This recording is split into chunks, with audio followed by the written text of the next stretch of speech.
नमस्कार, मेरा नाम है नरपत। तो आज हम शुरू करेंगे क्या कृतिका।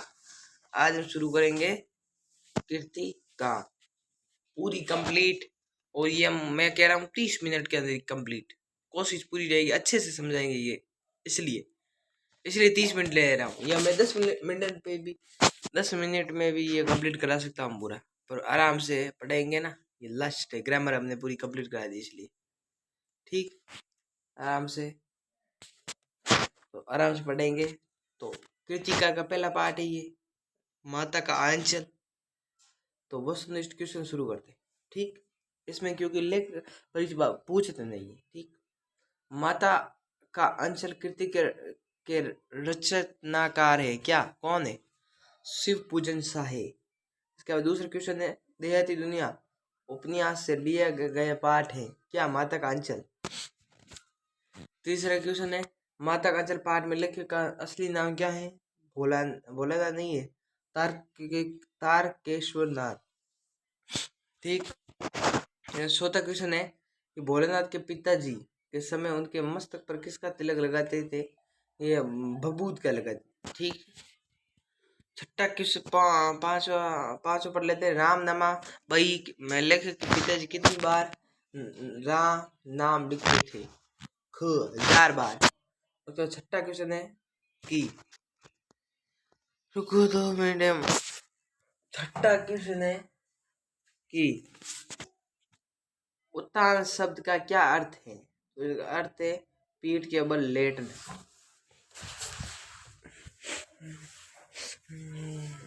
ठीक।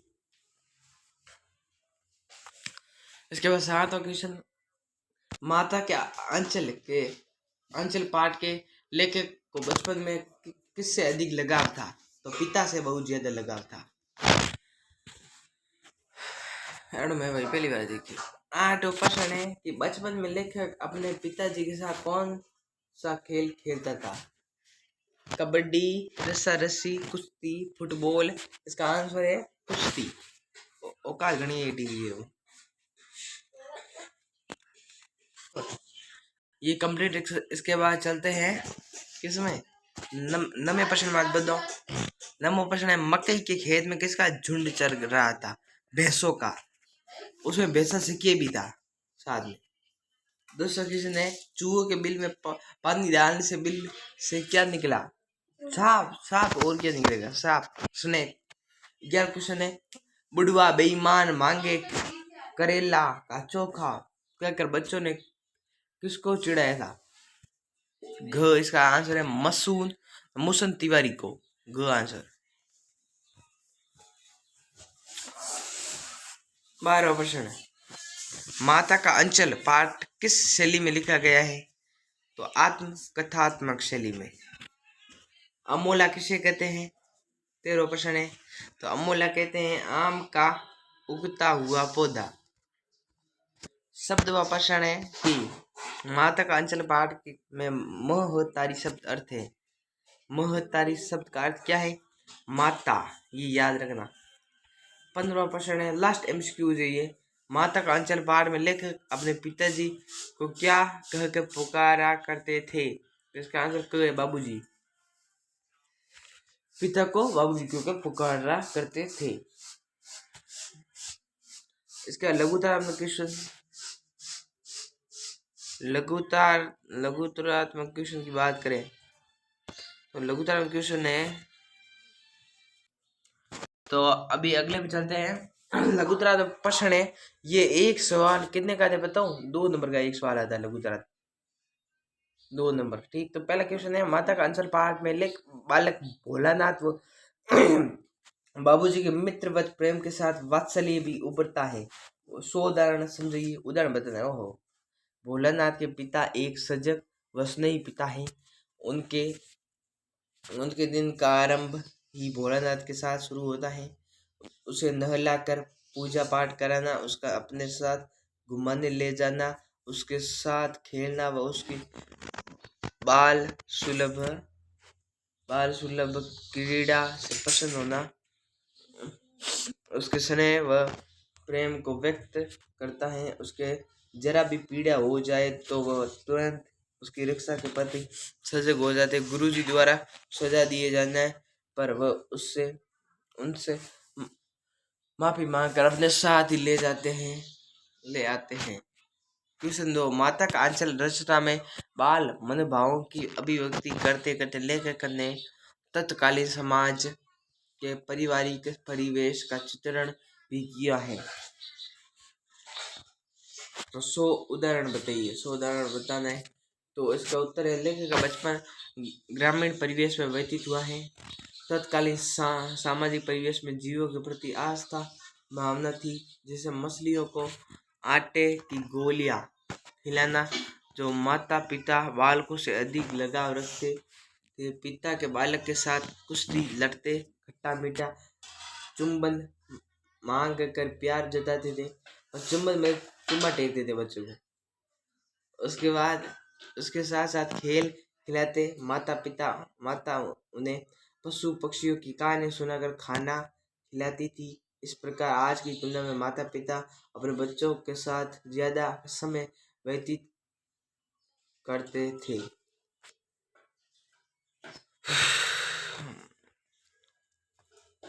तो बच्चे बचपन में निर्दोष, निर्भय और मस्त होते हैं। उन्हें परिवार की चिंता नहीं होती। माता का आंचल पाठ के आधार पर इस कथन को स्पष्ट कीजिए। उत्तर है, बच्चे सचमुच निर्दोष एवं मासूम होते हैं। उनके मन में किसी प्रकार का डर नहीं होता। इस कारण वे सत्य बोल देते हैं। उन्हें किसी बातों के दुष्परिणाम का ज्ञान भी नहीं होता।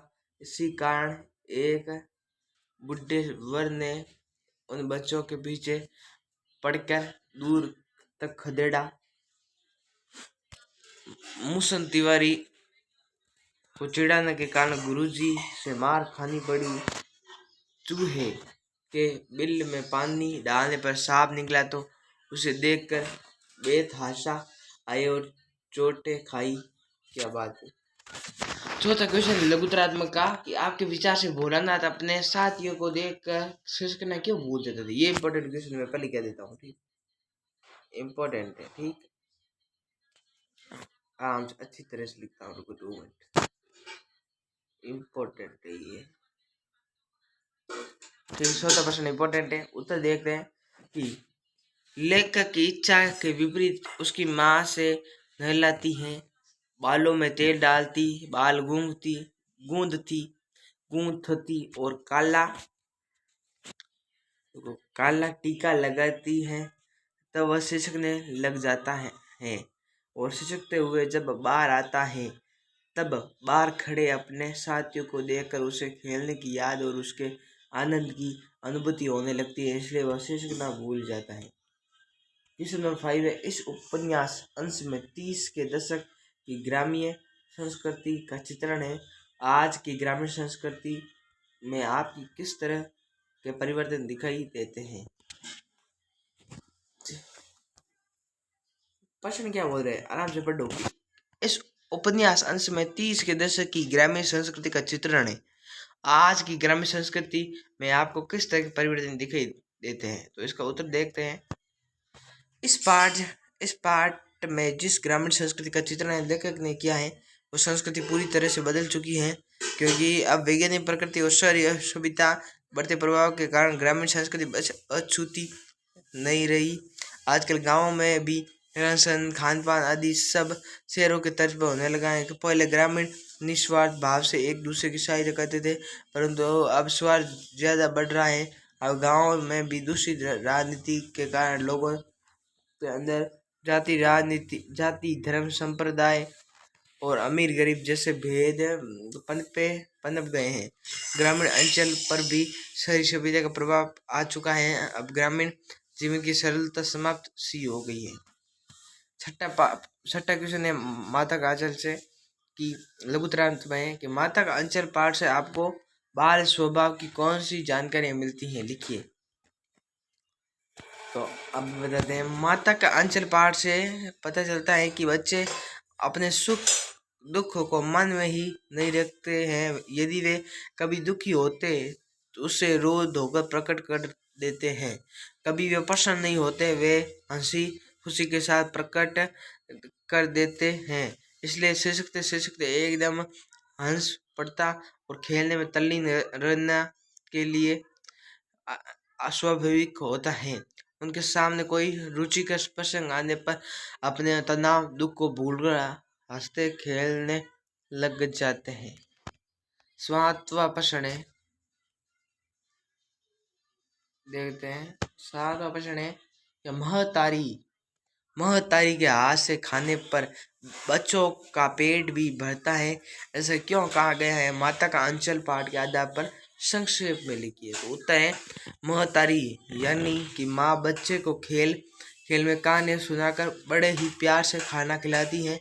वे बच्चे का ध्यान खाने पर से हटाकर दूसरी तरफ कर देती है और बातों के साथ साथ खाना खिलाती जाती हैं, जिससे जिससे क्या होता है,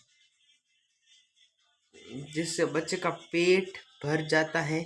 आदमी बच्चे को जल्दी जल्दी खाना खिलाना चाहता है, इसलिए बच्चे उनके साथ ठीक से नहीं खा पाते हैं और वे भूखे रह जाते हैं, इसलिए ये बात कही गई है। ये बात है। इसके बाद ये हमारे चैप्टर लघुतरात्मक आएंगे। इसमें से ये चैप्टर कंप्लीट हुआ। लघुतरात्मक किस मतलब ये 1 सवाल 2 नंबर का होता है लघुतरात्मक। इसके बाद अब चैप्टर 2 है कृतिका का। एक चैप्टर दे सकते हैं 10 मिनट में कंप्लीट हुआ है। ये मैं एक चैप्टर है ना 3 मिनट में कंप्लीट करा नहीं, क्योंकि आपको अच्छी तरह समझाना था। तो सामने हाथ जोड़ी पाठ के लेखिका कौन है? तो उसका उत्तर है मधु कांकरिया। सामने हाथ जोड़ी पाठक किस विधा में लिखा गया है? तो ये लिखा हुआ है यात्रा वृत्तांत में। तो यात्रा वृत्तांत किए लेखिका ने गंगटोक गई है सिक्किम में। साना हाथ जोड़ी पाठ में वर्णन कीजिए। ये भी अच्छी बात है, पाठ का वर्णन करना है। तो इसका आंसर घ है कि मल की यात्रा की थी। लेखिका ने गैंगटोक को किसका शहर कहा था? मेहनत कश बादशाह का शहर कहा था। इसके बाद मन विद्वान होने का अर्थ है क्या? अत्यधिक प्रसन्न होना। छठा क्वेश्चन, लेखिका के गाइड व ड्राइवर का नाम क्या है? जितेन। याद रखना जितेन है। इसके बाद 7वां क्वेश्चन है, जितेन की ने देवी देवताओं के निवास वाली जगह का क्या नाम है? यमुथांग, खेदुम या कटाओ या मेटुला? खेदुम है, खेदुम। ठीक। उसके बाद अगले क्वेश्चन पे चले। तो अगला क्वेश्चन है कि गैंगटोक नहीं मैडम गंगटोक कहिए। गंगटोक मतलब पहाड़ देश, ये किसने कहा था? ये कहा था जितेन ने। किसने? जितेन ने कहा था, जितेंद्र नहीं, जितेन ने कहा था। भारतीय आर्मी के किस कप्तान ने यमुथांग को टूरिस्ट स्पॉट बनाने में सहयोग दिया? अच्छी बात है। उसका आंसर क्या है? कप्तान शेखर दत्त ने। 10वां क्वेश्चन है, सांसन आज जोड़ी पाठ में किस शहर का सौंदर्य का वर्णन है? तो इसका है गंगटोक। गंगटोक कहाँ पर? सिक्किम राज्य के अंदर है। सौंदर्य का वर्णन। ठीक। अगला क्वेश्चन है, यमु थांग घाटी की क्या विशेषता है? तो ये फूलों से भर जाती है। ये मतलब क्या बात है, फूलों से भर जाती है, और क्या चाहिए।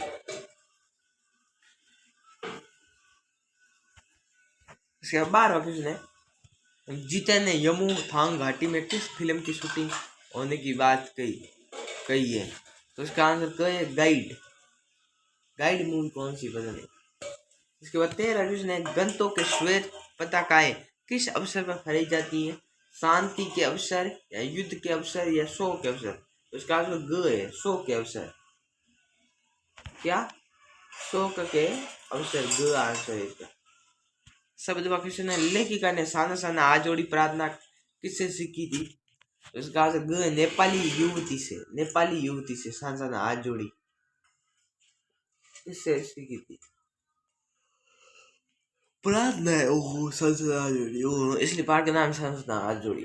इसके 15वां क्वेश्चन है, 15वां क्वेश्चन है, लायुंग की सुबह कैसी थी? तो उसका आंसर ग है, बेहद शांत और सुरमय। 16वां क्वेश्चन है, हिमालय की तीसरी सबसे छोटी सबसे बड़ी छोटी कौन सी है? बड़ी चोटी हो, हिमालय की तीसरी सबसे बड़ी चोटी कौन सी है? तीसरी, इसका आंसर है कंचनजंगा। केटू तो कश्मीर के अंदर है और माउंट एवरेस्ट नेपाल के अंदर है। इसके बाद 17वां क्वेश्चन है गैंगटोक। गैंगटोक या गंगटोक से युमथांग कितनी दूरी पर था? तो इसका आंसर है 149 किलोमीटर। देखते रास्ते किसकी तरह घुमावदार होने लगे, तो इसका आंसर है जलेबी की तरह। अभी लघुतार्थ में क्वेश्चन मैं कह रहा हूँ, एक क्वेश्चन आता है 2 नंबर का। चित्रलिखित सी में माया और छाया के इस अनूठे खेल को भर भर आंखों देखती जा रही थी। सामना सामना हाथ जोड़ी पाठ के आधार पर कौन सा खेल था? अब देखते हैं कौन सा।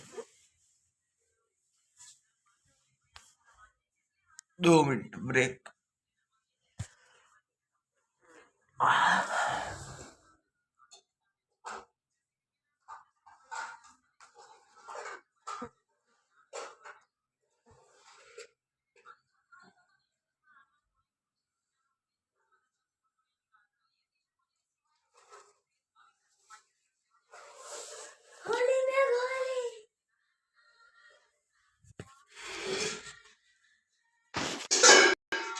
तो इसका उत्तर देखते हैं कि गंगटोक से यमुथांग की यात्रा के दौरान उस पहाड़ी प्रदेश में पल पल की प्राकृतिक परिदृश्य बदल रहा था। जैसे जैसे लेखिका पहाड़ की ऊंचाई पर जा रही थी तो कई मखमली हरियाली का परिदृश्य थे, तो थोड़ी देर में एकदम पथरीला कुछ देर बाद उस सभी दृश्यों पर बादल की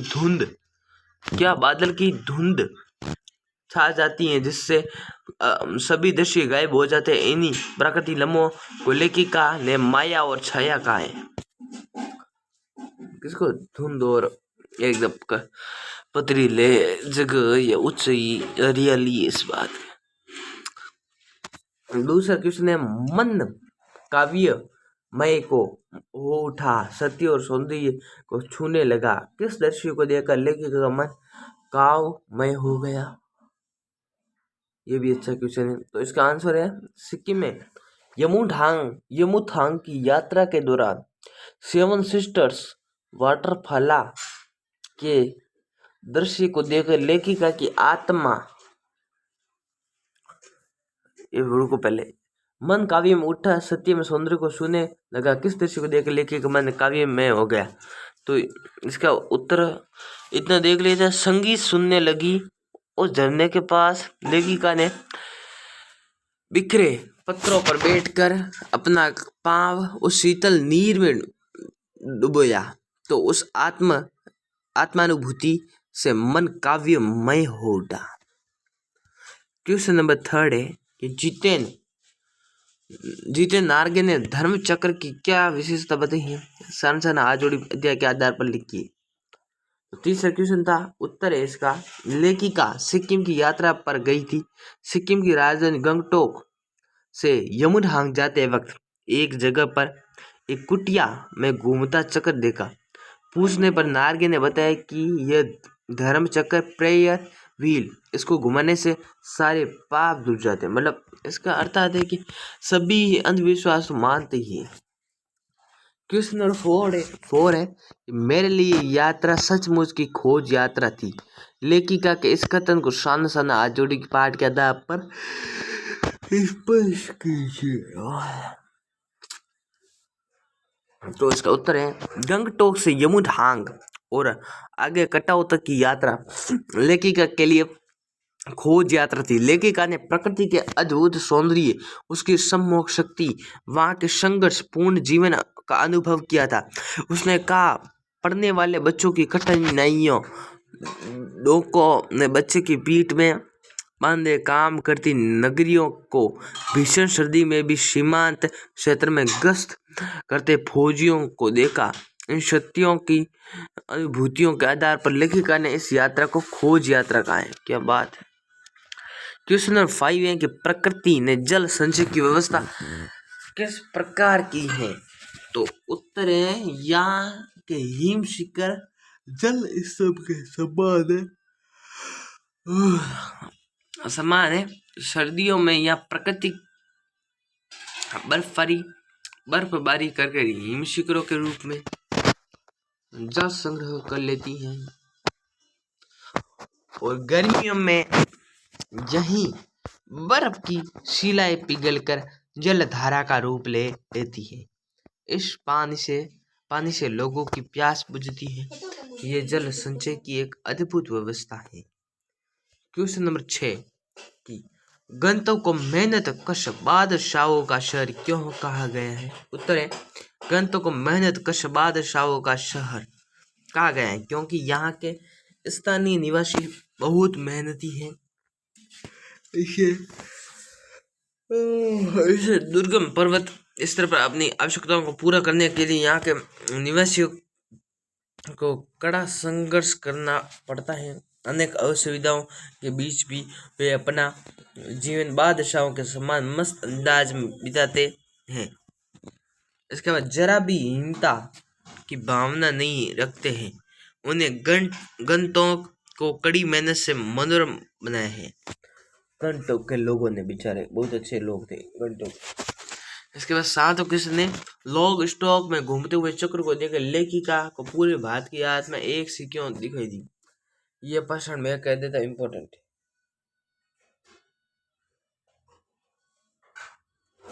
ये इम्पोर्टेंट है। एक और कौन सा इम्पोर्टेंट बता रहा हूँ। एक ये वाला छठा वाला इम्पोर्टेंट है, ठीक।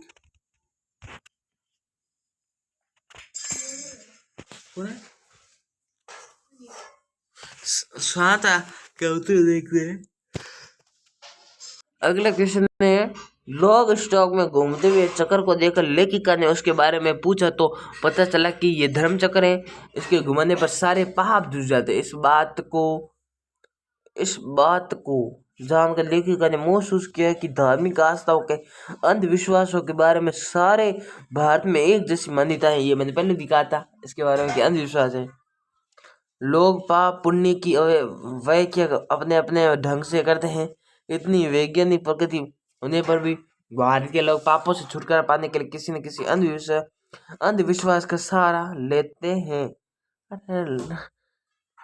यहाँ लोगों की आस्थाएं, विश्वास, पाप पुण्य की अवधारणा है और कल्पना एक जैसी है। यह विश्वास पूरे भारत को एक सूत्र में बांध देता है। क्वेश्चन नंबर 8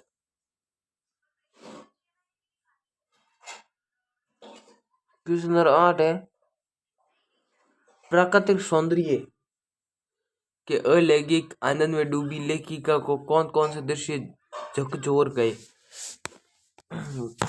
तो उत्तर है, प्राकृतिक सौंदर्य के अलौकिक आनंद में डूबी लेखिका को अकस्मात वहां के जनजीवन में झकझोर दिया। तो पहला पॉइंट है, वहां सड़क बनाने के लिए पत्थरों पर बैठ के पत्थर तोड़ती औरतों का दृश्य भीतर तक झकझोर गया।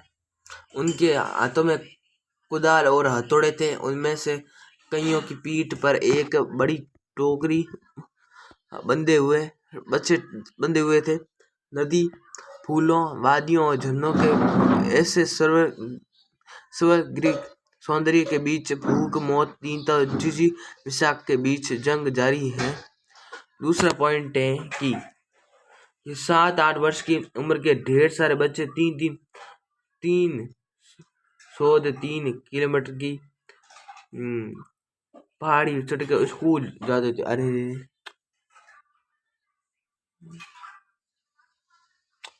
300 किलोमीटर, 3 किलोमीटर बोले घना होता है। और वहां से लौटते बच्चे, ये पहाड़ी बच्चे पढ़ाई के अलावा माँ के साथ मवेशी चराते थे, पानी भरते और लकड़ियों के गट्ठर ढोते हैं, मतलब पकड़ते थे लकड़ी गट्ठर। तीसरा पॉइंट है, सूरज ढलने के समय कुछ पहाड़ी औरतें गायों को चराकर लौट रही थी। उनके सिर पर एकत्र की गई लकड़ियों के भारी भरकम गट्ठर थे।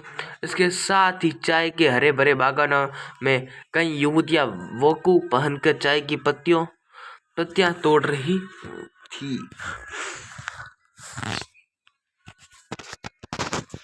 फिर इसके बाद नंबर क्वेश्चन है कि कटाऊ कटाऊ पर किसी भी दुकान का न होना उसके लिए वरदान है। इस कथन में पक्ष में अपनी राय व्यक्त की। सही बात है, कटाऊ में हरियाली या प्लास्टिक फैल जाए बात है। कटाऊ सिक्किम का एक खूबसूरत किंतु वीरान पहाड़ी स्थान है जहाँ प्रकृति अपने पूरे वैभव के साथ दृष्टि को गोचर होती है। यहाँ पर लेखिका को बर्फ का आनंद लेने के लिए जब घुटनों तक के लंब बूटों की आवश्यकता महसूस हुई तब उसने देखा कि वहाँ झागू की तरह किराए पर मुहैया कराने वाली एक भी दुकान नहीं है। तब लेखिका को लगा कि कटाओ में किसी दुकान का न होना भी वहाँ के लिए वरदान है, क्योंकि यहाँ झांगू की तरह दुकानों की कतार लग गई तो यहाँ का भी नैसर्गिक सौंदर्य खत्म होगा ही। यदि यहाँ आबादी भी बढ़ेगी और सैलानियों की भीड़ भी अंततः यहाँ भी प्रदूषण फैलेगा और यहाँ का प्राकृतिक सौंदर्य नष्ट हो जाएगा। ये हमारा चैप्टर कंप्लीट हुआ। ठीक, अगर आपको पीडीएफ चाहिए तो ये टेलीग्राम स्कैन कर लेना। ठीक, पढ़ेगा राजस्थान तो बढ़ेगा राजस्थान। लास्ट है कृतिका का चैप्टर। गलती हो गई, 40 मिनट लगेगा क्योंकि थोड़ा हो गया और क्या गए दो। ये एक पार्ट ये बहुत बड़ा था, साथ जोड़ी इसलिए। इसके बाद तीसरा चैप्टर है कृतिका का मैं क्यों लिखता हूँ। ये अज्ञे ने लिखा है साहित्य का, अज्ञे ने। तो बस नहीं प्रश्न है। तो पहला है मैं क्यों लिखता हूँ, पाठ के लेखक कौन है, तो अज्ञे जी है। अज्ञे ने BSc कहाँ से की है, तो लाहौर से। किसे संक्षिप्त वाक्यों में बांधना आसान नहीं है, जीवन के आंतरिक अनुभवों। लेखक स्वयं किस लिए लिखता है, ये लिखता है उपयुक्त सभी मतलब अपनी आंतरिक व्यवस्था से मुक्ति पाने के लिए, तटस्थ होकर आंतरिक व्यवस्था को देखने के लिए, आंतरिक व्यवस्था को पहचानने के लिए, उपयुक्त सभी। इसको पांच प्रश्न है लेखकों के सामने कौन सी व्यवस्था होती है, अभी बता दें। लेखकों के सामने व्यवस्था होती है कि उपयुक्त सभी संपादकों के आग्रह की, प्रकाशक की तकाजे की, आर्थिक आवश्यकता सब। छठा क्वेश्चन है कृतिकार वास्तव में किसके प्रति समर्पित नहीं होता, तो किसके प्रति समर्पित नहीं होता कृतिकार। इसका उत्तर है कि ख बाहरी दबाव के समर्पित नहीं होता। सात क्वेश्चन लेकर किस विषय के विद्यार्थी रहे हैं, इसका आंसर है क विज्ञान के। ओ बेटे साइंस लवड़ी है नहीं। हाँ प्रश्न लेखक को किसका पुस्तकीय ज्ञान था, देखते इसका उत्तर। अणु का, रेडियोधर्मिकी का या रेडियो धार्मिकता के प्रभाव का, यस उपयुक्त सभी। तो इसका आंसर उपयुक्त सभी है, सभी का था। नंबर क्वेश्चन लेखक ने कहाँ पर गिरे अणु बम के बारे में समाचार पढ़े, हिरोशिमा। हाँ पढ़े, हिरोशिमा में पढ़े, हिरोशिमा में ठीक।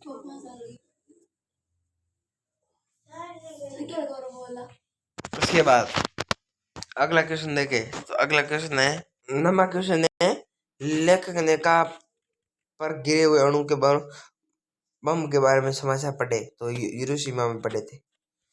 10वां प्रश्न है किस नदी में बम फेंक कर सैनिक हजारों मछलियां मार देते थे, तो ब्रह्मपुत्र नदी की बात करें, बम टेक के बेचारी मछलियों को मार देते। और लेखक ने किसके आधार पर अपना लेख लिखा, ये लिखा था अपनी अनुभूति के आधार पर। 12वां क्वेश्चन है लेखक ने कृतिकार के लिए अनुभव से गहरी चीज क्या बताई, तो इसका आंसर है अनुभूति। लेखक ने हिरोशिमा कविता कब लिखी, तो ये लिखी भारत लौट कर रेलगाड़ी में बैठे बैठे, हिरोशिमा में या जापान में या अमेरिका में। लेखक ने हिरोशिमा कविता कब लिखी, इसका आंसर तो भाई क्यों होना चाहिए था,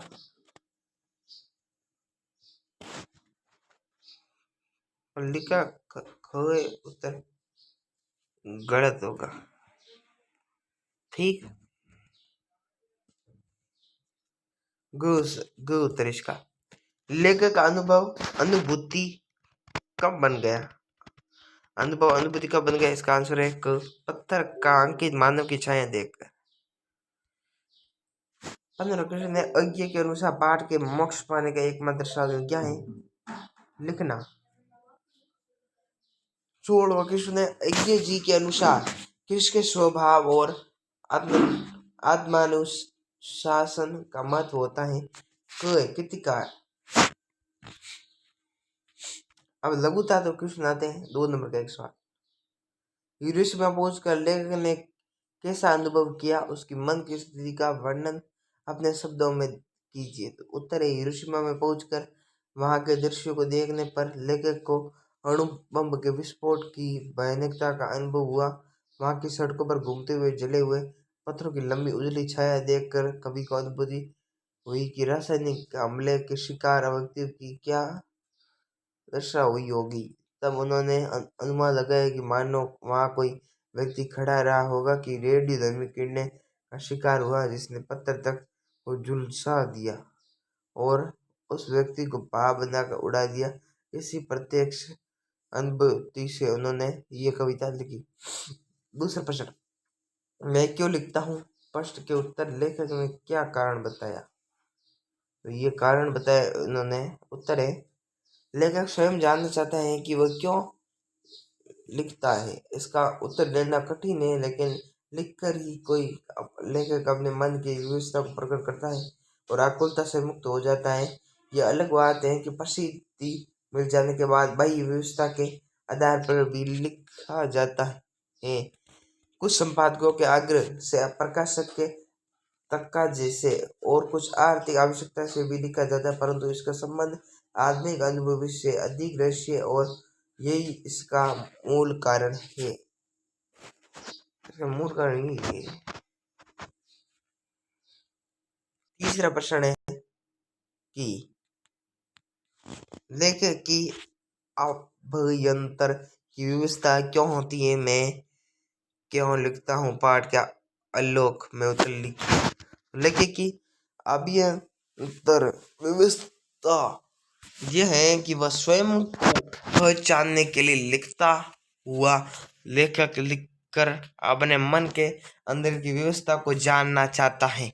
जो विचार उसके अंदर छटपटाहट पैदा कर रहे हैं, उन्हें जानने के लिए लिखता है। लेखक मानता है कि कोई बाहरी तत्व जैसे आर्थिक व्यवस्था संपादक का आग्रह प्रसिद्धि पाने के लिए भी किया जाता है, परंतु लेखक तटस्थ रहकर आंतरिक विचारों से मुक्ति पाने के लिए अपनी अनुभूति के आधार पर लिखता है। चौथा क्वेश्चन, हिरोशिमा पर लिखी हुई कविता लेखक के अंत बाह्य दोनों दबाव का परिणाम है, ये आप कैसे कह सकते हैं? उत्तर है लेखक जापान घूमने गया था, तो हिरोशिमा में उस विस्फोट पीड़ित लोगों को देखकर उसे थोड़ी पीड़ा हुई, परंतु उसका मन लिखने के लिए उसे प्रेरित नहीं कर पा रहा था। हिरोशिमा के पीड़ितों को देखकर लेखक को पहले ही अनुभव हो चुका था कि परंतु जले पत्थर पर किसी व्यक्ति की उजली छाया को देखकर उसको हिरोशिमा में विस्फोट से प्रभावित लोगों का दर्द अनुभूति करे लेखक को लिखने के लिए प्रेरित किया। इस तरह हिरोशिमा पर लिखी कविता लेखक के अंत व बाह्य दोनों दबाव का परिणाम है। 5वां क्वेश्चन कि हिरोशिमा की घटना विज्ञान का भयानकतम दुरुपयोग है। आपके दृष्टि से विज्ञान का दुरुपयोग कहाँ और किस तरह से हो रहा है? उत्तर है ये पूर्णतः सत्य है कि हिरोशिमा में अणु बम का प्रयोग विज्ञान का भयंकर दुरुपयोग है। इस घटना में विज्ञान के विनाशकारी रूप से सारे संसार को परिचित करा दिया था। आजकल विज्ञान का दुरुपयोग घातक अस्त्र शस्त्र बनाकर उसके द्वारा आतंकवादी हमले किए जा रहे हैं। चिकित्सकों द्वारा भ्रूण परीक्षण किया जा रहा है और अनचाहे भ्रूणों को समाप्त किया जा रहा है। चिकित्सक विविध उपकरणों का सहायता से मानव शरीर के अंग निकाल कर तस्करों को प्रोत्साहित कर रहे हैं। किसान जहरीले रासायनिक कीटनाशक छिड़कर पैदावार बढ़ा रहे हैं। इन फसलों से उत्पादित अनाज लोगों का स्वास्थ्य खराब हो रहा है। विज्ञान के द्वारा आविष्कृत उपकरणों के कारण ही ध्वनि प्रदूषण फैल रहा है। निकलने वाले धुएं से वायु प्रदूषित हो रही है। ये था। अभी अगले क्वेश्चन पर चले। छठा क्वेश्चन बोल रहा है,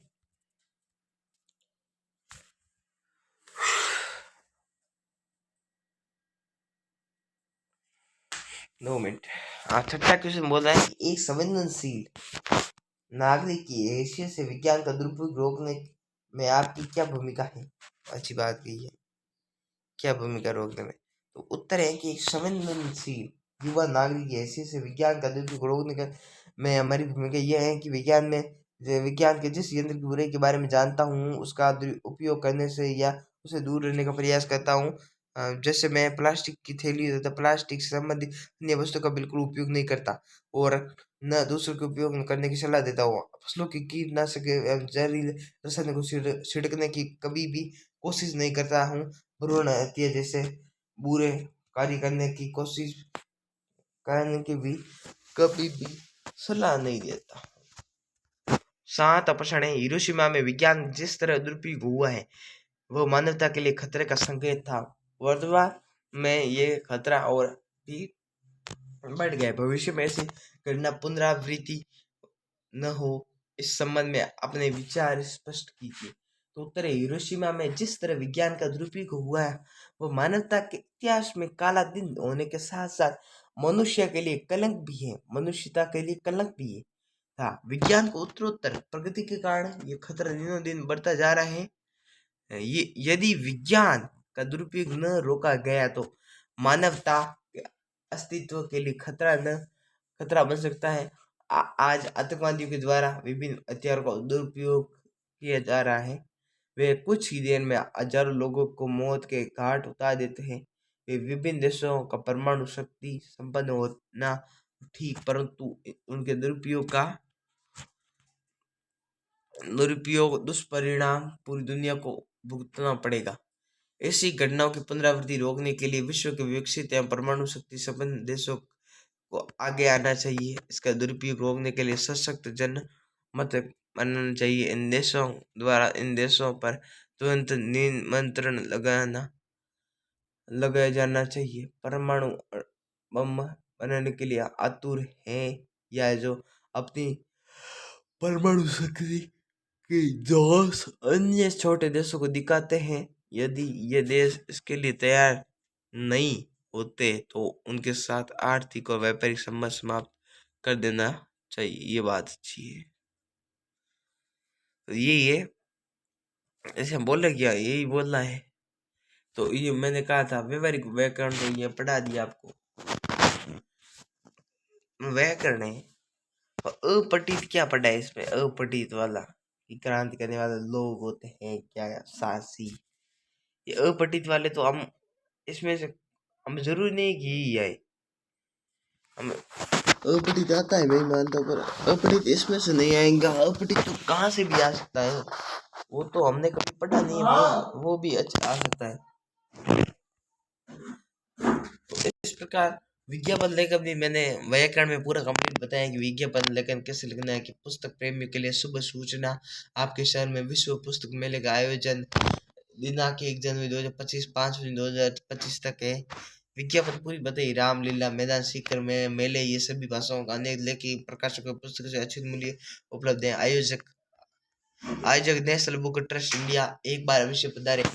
इस प्रकार है विज्ञापन लिखनी है। मैंने कहा था व्याकरण वाली वीडियो में व्याकरण पूरी कंप्लीट गई ना, इसके साथ साथ ये पूरा विज्ञापन मतलब ये पूरा प्रार्थना पत्र सब बताए हैं। निबंध के इम्पोर्टेंट निबंध कौन कौन से हैं।